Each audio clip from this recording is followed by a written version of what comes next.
Comment percevez-vous, vous, en tant que responsable syndical, je dirais, le climat de cette 12e journée? Aujourd'hui, on a vu une journée où il y a eu encore beaucoup de monde qui est sorti dans la rue, beaucoup de détermination et l'envie réelle d'envoyer un message très fort au gouvernement. Retirez votre projet de loi. Enfin, plus un projet maintenant. Oui. On attend évidemment demain ce qui se passera au Conseil constitutionnel.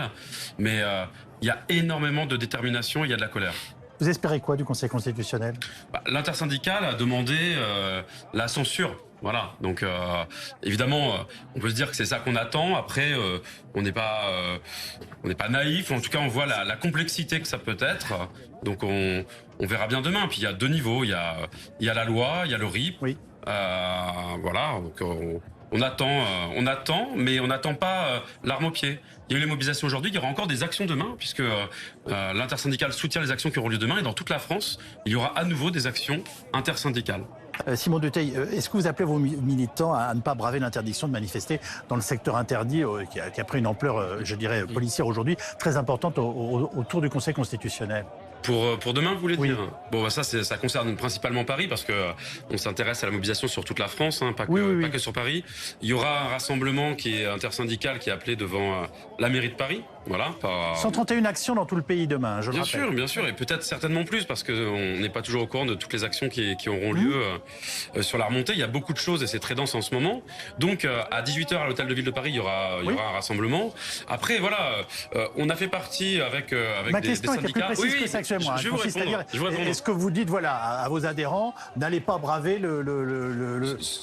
les forces de police à disposer autour du Conseil constitutionnel? Il n'y a pas d'enjeu particulier. Mais non, mais parce que la façon dont vous posez la question induit une forme de réponse. Il n'y a pas d'enjeu particulier pour nous à aller au Conseil constitutionnel demain. On n'échappe pas à faire une pression physique sur les membres du Conseil constitutionnel. Voilà, si vous l'avez dit. Par contre, il y a un aspect sur lequel on peut revenir. C'est que depuis un certain temps, il y a eu beaucoup d'interdictions sur Paris de manifester, notamment sur Paris. Et on a vu ça à d'autres endroits.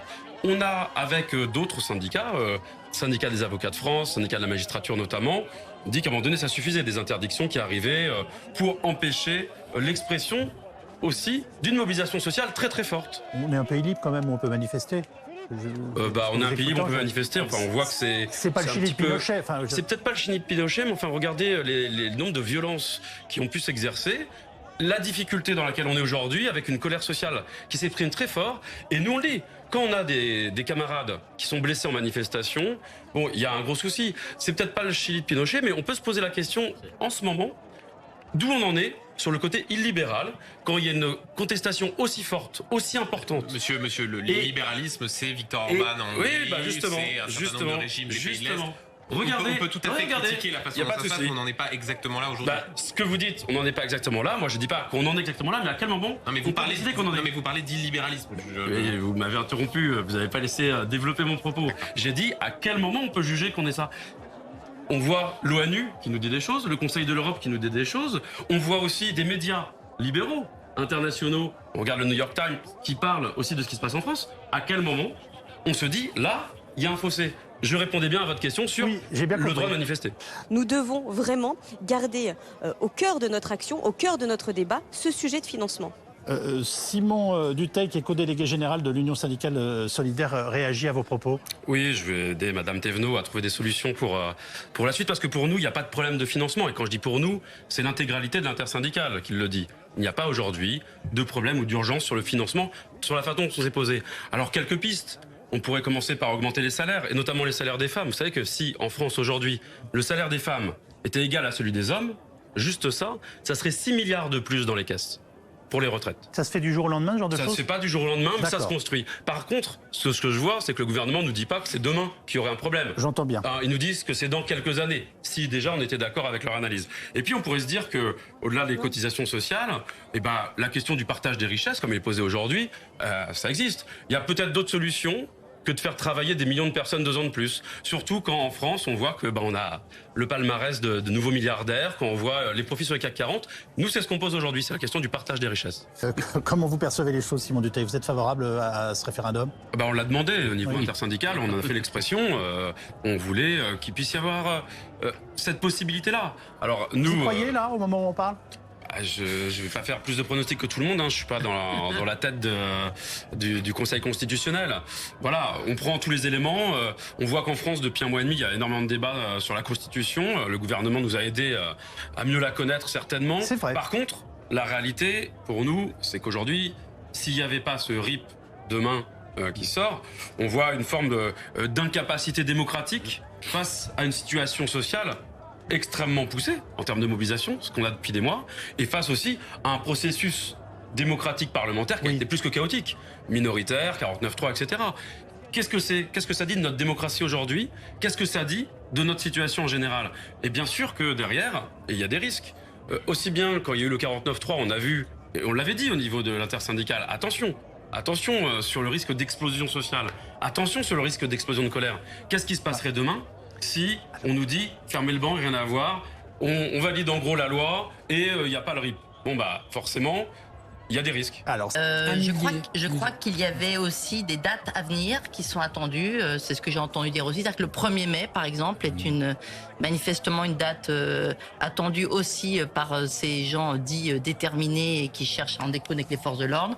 Il y a demain la journée aussi. Pardonnez-moi, les déterminés, ce ne sont pas les syndicats ou les manifestants, c'est ceux qu'on peut avoir c'est comme ça qu'ils s'appellent. Tendance à appeler les casseurs. C'est comme ça qu'ils s'appellent entre eux. C'est pas la même chose. C'est comme ça qu'ils s'appellent entre eux, les déterres, pour déterminer. Et c'est effectivement ceux qui veulent aller au contact des forces de l'ordre en déclenchant ce qu'on voit, des jets de pierres, etc. Et là, pour ce que j'en ai vu, ils n'étaient pas très nombreux dans l'après-midi. Et j'ai entendu cette phrase, en l'occurrence, parce que j'étais en tête de cortège, j'ai entendu cette phrase qui disait « on n'y a pas assez de déterres, on ne peut pas faire grand-chose ». Voilà. Je ne sais pas, je vous dis juste ce que j'ai entendu. Et ce qu'on a entendu beaucoup, c'est le prochain rendez-vous, c'est le 1er mai. Et ce qui, traditionnellement, est un moment où ils sont assez présents. Simon Dutheil, ça vous soucie ? Ce qui me soucie aujourd'hui, c'est de faire en sorte qu'on gagne sur cette loi, qu'il y ait des choses qui se passent en marge des cortèges syndicaux. Bon bah voilà, ça ne dépend pas de nous. Je pense que les syndicalistes sont très déterminés aujourd'hui. Voilà. Après, c'est évidemment un vocabulaire comment il est utilisé. Et puis que le 1er mai soit une journée importante, ça l'est depuis très longtemps. Qu'est-ce que vous avez dit ? International, mais oui. Je veux dire, le 1er mai est une journée extrêmement importante, en dehors même de la mobilisation. Et cette année, il va l'être évidemment encore plus, vu le contexte social et politique. Qu'est-ce que vous avez perçu, aujourd'hui, de l'harmonie qui continuait de régner, ou pas d'ailleurs, entre les syndicats dans cette réunion qui a eu lieu avec l'intersyndicale ? Vous restez sur la même ligne pour l'instant ? Je veux dire, il y a une entente aussi importante que celle qu'on a observée depuis le début ? Il n'y a pas de tension ? Bien sûr, bien sûr. Mais il n'y a pas de tension simplement parce qu'on se parle de façon claire, nette. On pose bien les choses sur où sont nos différentes lignes possible de désaccord, et puis on avance. Tout le monde sait qu'il y a des grandes différences entre l'ensemble de nos organisations syndicales. Oui. Voilà. Et pour autant, je pense qu'on a fait la démonstration depuis 3 mois qu'on pouvait avoir des désaccords et montrer que sur des points d'accord, il était possible de construire un élan fort et massif. Ce que vous décrivez fait toute la force du mouvement pour l'instant. Il n'est pas fini. Il n'est pas fini, nous dites-vous.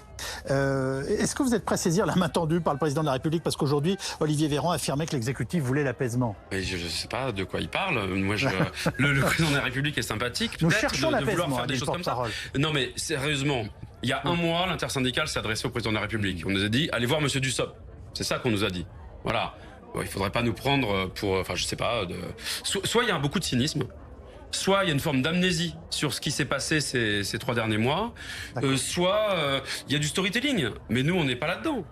Aujourd'hui, bien sûr qu'il y avait un petit peu moins de monde aujourd'hui. Enfin, vous voyez où on en est. 3 mois de mobilisation, c'est exceptionnel. Oui.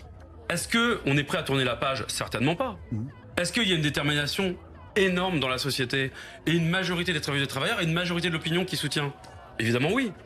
Donc on va pas aller discuter du beau temps ou de quoi que ce soit. Le seul sujet, et on l'a dit la semaine dernière à Madame Borne, on était à Matignon, le seul sujet pour nous, c'est le retrait. Voilà.